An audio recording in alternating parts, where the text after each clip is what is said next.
CM Revanth Reddy మాట్లాడుతున్నారు. ఇప్పుడు live చూద్దాం. ఇందిరమ్మ రాజ్యం వస్తుంది, దళితులు, గిరిజనులు, ఆదివాసీలకు మేలు జరుగుతుంది అని పాదయాత్ర మొదలు పెట్టాలని ఆనాడు పార్టీ నిర్ణయించింది. వివిధ ప్రాంతాల ప్రతిపాదనలు వచ్చినాయి. తూర్పున ఆదిలాబాదు, భద్రాచలం కానీ, లేకపోతే నా సొంత జిల్లా అలంపూర్, అచ్చంపేట కానీ వివిధ ప్రాంతాల నుంచి పాదయాత్ర మొదలు పెట్టాలని ఎంతోమంది అభిమానంతో సూచన చేసినా మేమందరం నిర్ణయించుకొని వేం నరేందర్ రెడ్డి గారు, ఇతర నాయకులు అందరం కూర్చొని సమాలోచన చేసి మన ఇంటి ఆడబడుచైన సీతక్క ములుగు సమ్మక్క సారలమ్మ ఆశీర్వాదం తీసుకొని ఈ ప్రాంతం నుంచి పాదయాత్ర మొదలు పెడితే ఇక మనకు తిరుగు ఉండదు, తప్పకుండా పేదల రాజ్యం వస్తుందని ఆనాడు పెద్దలు సూచించడంతో ఈ జిల్లా, ఈ ప్రాంతంలోనే పోరాటానికి, పౌరుషానికి మారు పేరైన సమ్మక్క సారలమ్మను దర్శించుకొని అక్కడి నుంచే మొట్టమొదటి అడుగు పాదయాత్రని ఇక్కడి నుంచే మొదలు పెట్టడం జరిగింది. ఇక అక్కడి నుంచి వెనుదిరిగి చూడలేదు. రాష్ట్రం నలుమూలలా ప్రజల దగ్గరికి వెళ్ళినాం.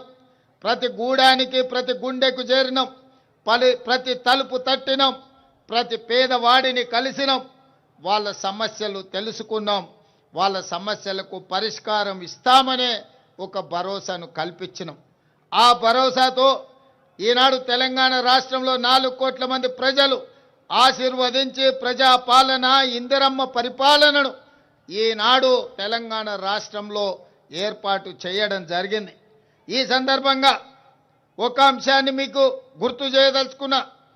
ఆనాడు సమ్మక్క సారలమ్మ మీ సమస్యల మీద కొట్లాడినరు. ఈ దండకారణ్యం, ఈ అడవి ప్రాంతంలో అన్నలు మీ సమస్యల మీద కొట్లాడినరు. ఈనాడు మా అక్క మీకు నాయకురాలై మీ సమస్యల్ని పరిష్కరించే నాయకురాలుగా సీతక్క ఈరోజు ఆ అడవుల్లో నుంచే వచ్చి ఈరోజు రాష్ట్ర ప్రభుత్వంలో మంత్రిగా బాధ్యతలు చేపట్టి ఒకటొకటిగా మీ సమస్యల్ని పరిష్కరించుకుంటూ ముందుకు పోతున్నది. కోట్లాది మంది దక్షిణ కుంభమేళా స్థాయిలో సమ్మక్క సారలమ్మ జాతర నిర్వహించుకుంటుంటే ఒక అనాథ దేవాలయంగా, లేకపోతే అడవి దేవాలయంగా, ప్రకృతి వనాలతో ఉన్న దేవాలయ దేవతలని ఆనాటి ప్రభుత్వాలు తెలంగాణ రాష్ట్రంలో నిర్లక్ష్యం చేసినాయి. అందుకే ఆనాడు పాదయాత్ర సందర్భంగా ప్రభుత్వం వచ్చిన తర్వాత ప్రపంచాన్ని ఆకర్షించే విధంగా సమ్మక్క సారలమ్మ దేవాలయాన్ని, ప్రకృతి దేవాలయాన్ని, వన దేవతలను పూజించుకునే విధంగా ఏర్పాటు చేస్తామన్నాం. ఈనాడు నాకు సంపూర్ణమైన విశ్వాసం, నమ్మకం కలిగింది. ఈరోజు పర్యటన ద్వారా మా మిత్రుడు పొంగులేటి శ్రీనివాసరెడ్డి గారు, సీతక్క అహర్నిశలు కృషి చేసి మా అట్లూరి లక్ష్మణ్ గారి సహకారంతో అద్భుతమైన దేవాలయాన్ని, ఒక రామప్ప దేవాలయం, ఒక 1000 స్తంభాల గుడితో పోటీ పడే విధంగా ఈనాడు సమ్మక్క సారలమ్మ దేవాలయాన్ని పూర్తి చేసుకున్నారు. మనస్ఫూర్తిగా వారికి నేను అభినందనలు తెలియజేస్తున్నా.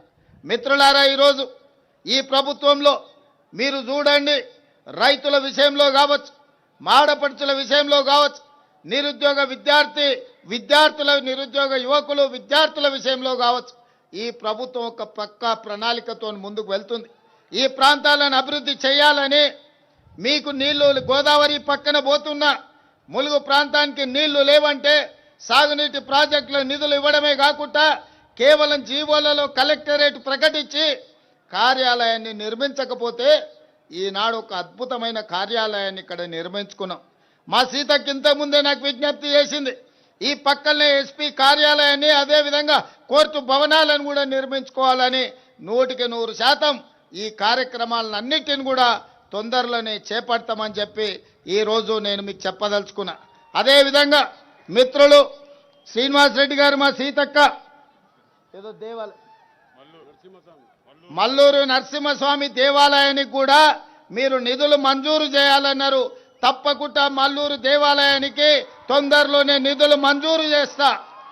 అదేవిధంగా జంపన్న వాగు, సమ్మక్క సారలమ్మ జాతరకి ఎంత ప్రాధాన్యత ఉందో జంపన్న వాగుకు అంతకంటే ప్రాధాన్యత ఉన్నది. ఈనాడు జంపన్న వాగులో చెక్ డ్యాములు కానీ లేకపోతే ఇక్కడ ఘాట్లు కట్టడం ద్వారా స్నానాలకు భక్తులకు ఏర్పాటు చేయాల్సిన అవసరం ఉన్నది. అందుకే జంపన్న వాగు మీద సాగునీరు విధంగా అదేవిధంగా ఇక్కడికి వచ్చే భక్తులకు సౌకర్యాల కోసం జంపన్న వాగును కూడా 100% అభివృద్ధి చేస్తామని చెప్పి ఈ సందర్భంగా మీకు అందరికీ తెలియజేస్తున్నా. ఇదే కాకుండా ఈ ప్రాంతానికి సాగునీరు ఎంతో అవసరం. ఈ ప్రాంతంలో ఉన్న ఆదివాసీ బిడ్డలు కష్టానికి మారు పేరు. మరి మీ కష్టాలను తీర్చాలంటే మీకు సాగునీరును అందించాలి. మీ సాగునీటికి సంబంధించిన ప్రాజెక్టులు తొందరలోనే శ్రీనివాసరెడ్డి గారికి నేను ఆదేశాలు ఇస్తున్నా.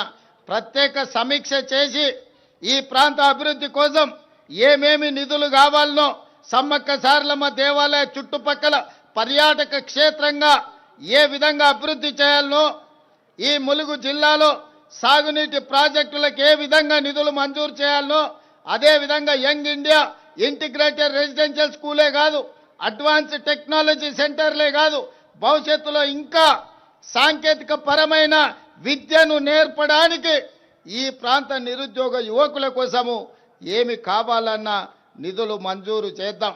ఈ ప్రాంతంలోనే గిరిజన యూనివర్సిటీ కూడా మీకు అందుబాటులోకి వచ్చింది. నా విజ్ఞప్తి ఒకటే, మా నిరుద్యోగ యువకులకు మా విద్యార్థులకు నర్సరీ నుంచి 12th క్లాస్ వరకు ఎడ్యుకేషన్, 12th క్లాస్ తర్వాత స్కిల్స్, విద్యతో పాటు సాంకేతిక నైపుణ్యం ఉన్నప్పుడే ప్రపంచంతో పోటీపడి మీరు రాణించగలుగుతారు. కేవలం విద్య ఒక్కటే ఉద్యోగ ఉపాధిలను అందించదు. అందుకే ఈనాడు చదువుకుంటున్న విద్యార్థులకు నా విజ్ఞప్తి, నా సూచన ఒక్కటే, మీ సోదరుడిగా మీరు రేవంత్ అన్నగా నర్సరీ నుంచి 12th క్లాస్ వరకు బెస్ట్ క్వాలిటీ ఎడ్యుకేషన్ నేర్చుకోండి, లాంగ్వేజెస్ నేర్చుకోండి, ఇంగ్లీష్ నేర్చుకోండి, జర్మనీ లాంగ్వేజ్ నేర్చుకోండి, జపనీస్ లాంగ్వేజ్ నేర్చుకోండి. 12th తర్వాత సాంకేతిక నైపుణ్యాన్ని అందించే అడ్వాన్స్ టెక్నాలజీ సెంటర్లలో చేరండి, పాలిటెక్నిక్ కాలేజీల్లో చేరండి, స్కిల్స్ యూనివర్సిటీలో చేరండి. ప్రపంచమే మీకు ఎర్ర తివాచి వేసి స్వాగతం పలుకుతుంది. ప్రపంచ నలుమూలల మీకు ఉద్యోగ ఉపాధి అవకాశాలు వస్తాయి. అందుకే మీ ఫోకస్ మార్చండి. అమెరికాతో పాటు జర్మనీ, జపాన్, సౌత్ కొరియా లాంటి దేశాలలో ఈరోజు మనకు లక్షలాది ఉద్యోగ ఉపాధి అవకాశాలు ఉన్నాయి. దానికోసం సంసిద్ధులు కండి. మీకు జర్మనీ, జపానీస్, కొరియన్ లాంగ్వేజ్ నేర్పించడానికి మన ప్రభుత్వం సంపూర్ణంగా ప్రయత్నం చేస్తుంది. అదేవిధంగా మా అక్కలు, మా ఆడబిడ్డలు ఎక్కడ చూసినా దసరా పండుగ నాడు పాలపిట్టలాగా కనిపిస్తురుగో బ్లూ కలర్ చీరలు కట్టుకొని. అవునా అక్క? ఎన్నడన్నా వీడికొచ్చిన 1000 మంది మా ఆడబిడ్డలను అడుగుతున్నా, ఇన్నేళ్ళు వాళ్ళు బతుకమ్మ చీరలు ఇచ్చారు, ఎన్నడన్నా బతుకమ్మ చీర కట్టుకొని పండుగ పూట అమ్మగారింటికి పోయినరా అక్క? బతుకమ్మ చీర ఇస్తే ఆడగట్టిరు, చేన్ల కాడ పందులను బెదిరియనికే కట్టిరు, పిట్టలు గింజలు తినకుంటుండనికే కట్టిండ్రు. ఎన్నడన్నా మనం కట్టుకున్నామా? బతుకమ్మ చీరలలో కూడా కమిషన్లు మెక్కి వాళ్ళ బతుకు జడ మీ చీరలలో కూడా కమిషన్లు మెక్కిరు. అందుకే దుమ్ము కొట్టుకుపోయి ఫామ్ హౌస్లో పడ్డారు. అందుకే ఇవాళ మా ఆడబిడ్డలకు, మా పుట్టింటి ఆడబిడ్డలకు పండుగ నాడు పెట్టే చీర సారె అని చెప్పి సమ్మక్క సారలమ్మ బిడ్డలకు సారె పేరు మీద చీర పెడితే వేలాది మంది ఇవాళ మా ఆడబిడ్డలు నన్ను ఆశీర్వదించడానికి మా తమ్ముడు వచ్చిండు, మా అన్న వచ్చిండు, మా రేవంత్ అన్న వచ్చిండు అని చెప్పి వేలాది మంది మీరు ఆశీర్వదించడానికి ఇక్కడికి వచ్చారు. ఈ చీర డిజైన్లో కానీ ఈ చీరల సెలెక్షన్లో కానీ సంపూర్ణంగా సీతక్క భాగస్వామ్యం తీసుకొని ఈ యొక్క అద్భుతమైన చీరల్ని మీకోసం తయారు చేయించారు. ఈ సంవత్సరం, పోయిన సంవత్సరం పాలపిట్ట రంగు చీరలు ఇచ్చినాం. ఈసారి చిలకపచ్చ చీరల్ని ఈసారి డిసెంబర్లో మా అక్కలకు పంపించబోతున్నా సారే కింద. మళ్ళసారి నేను వచ్చినప్పుడు మీరు ఆ చీర కట్టుకొని నాకు వస్తే కడుపు నిండా సంతోషం అవుతుంది. మా ఆడబిడ్డలందరూ కూడా నన్ను ఆశీర్వదించడానికి వచ్చిండ్రు. మీరు అండగా నిలబడండి, మీ సమస్యలన్నిటిని పరిష్కరిస్తా. ఒక పక్కన రక్తం పంచుకొని పుట్టకపోయినా మా సీతక్కను ఇంటి ఆడబిడ్డ కింద నేను చూస్తున్నా. ఇంకో పక్కన ఇంకొకడు ఉన్నాడు, రక్తం పంచుకొని తొడబుట్టిన ఆడబిడ్డను కూడా ఆస్తిలో భాగం ఇవ్వాల్సి వస్తుందని ఇంట్లోకెళ్ళి బయటికి మెడలు పట్టి దొబ్బిండు. ఇంత దుర్మార్గం ఉన్నది. సొంత చెల్లెలకే న్యాయం చేయలేనోడు తెలంగాణ రాష్ట్రంలో 2 కోట్ల మంది ఆడబిడ్డలకు న్యాయం చేస్తాడా? కన్న కొడుకు దుర్మార్గంగా వ్యవహరిస్తుంటే దౌడ మీదంగా పెట్టి కొట్టాల్సిన తండ్రి ఫామ్ హౌస్లో బోర్లో వండుకున్నాడు. కొడుకు తప్పుడోడైతే సరిదిద్దాల్సింది తండ్రి కాదా? ఇవాళ సొంత బిడ్డని ఇంట్లోకి వెళ్ళి బయటకు వెళ్ళగొడుతుంటే కొడుకు తండ్రి మౌనంగా ఉన్నాడంటే ఆ నేరంలో తండ్రి కూడా సగం భాగం ఉన్నట్టే. అట్లాంటి తండ్రి కొడుకులు మన రాష్ట్రానికి దాపురించిండ్రు.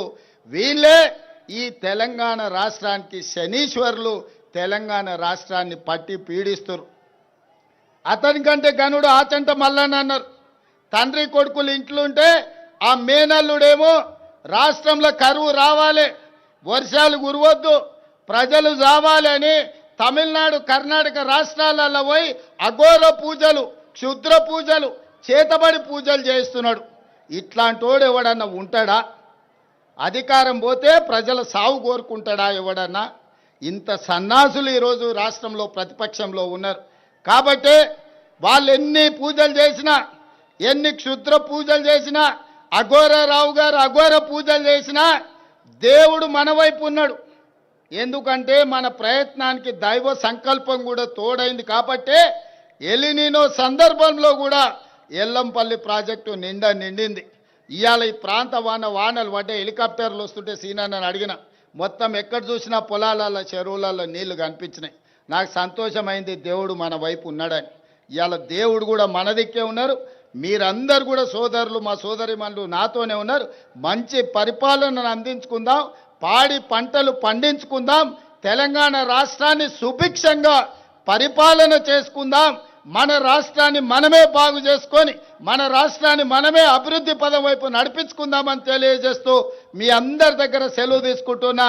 పరకాలలో కూడా మీటింగ్ ఉన్నది, అక్కడ మిగతా విషయాలంతా మళ్ళీ మాట్లాడతాం. మా యువకులందరినీ కూడా అక్కడికి రమ్మని చెప్తూ మీ అందరి దగ్గర సెలవు తీసుకుంటున్నా.